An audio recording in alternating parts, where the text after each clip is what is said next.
I looked around in our area, and we have 500,000 people here in East Tennessee. We have 5 or more colleges. We have a very sophisticated clientele.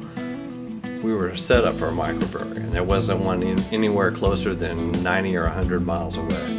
It took me about a year from the time I started actually physically doing something until I actually made my first beer.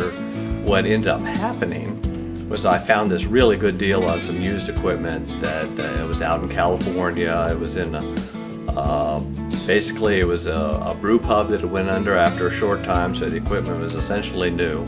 I ended up having to write a big check to a personal bank account in Hungary. It turned out to be beautiful equipment. It makes great beer. Then I had to decide what beer might sell. And I don't know, I was never a commercial brewer before and never run this equipment. So we made a beer, a couple beers, and it tasted good. So I had some people up here to taste it. They thought it was good too. And Hi, I'm Amber Vachon. I live in Kingsport, Tennessee, and I always only liked Guinness. But then we stopped by Mike's place and tried some of the different beers he had on tap. Every one of his beers is just awesome. So I've been a huge Depot Street fan ever since. I took it to my friend at Main Street Cafe as my first account. He was very supportive, and we started selling it, and then I started knocking on doors, just one person at a time, saying I'm a local brewery here, and try to explain myself. And I'm to the point now where we're covering the Tri-Cities. We probably have 30 or 40 different accounts. We're bottling now, so we're doing growlers. So we're well known. We're in the grocery stores. In the actual making of the beer itself, as a home brewer, I realized the importance of good quality ingredients.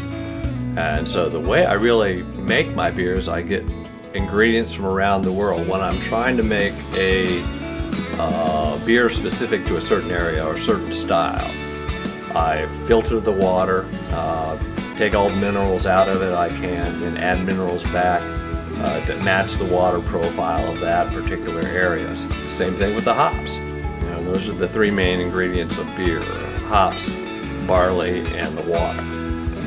So we buy hops from everywhere. We buy it from United States and Canada, Belgium, England. Hey, we're Jim and Dolores, and we're from Kingsport, Tennessee, and sharing a little bit of the Depot Express Amber Ale tonight.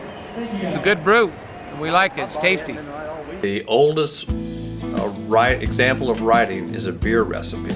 Beer has been a binding element for civilization throughout the ages.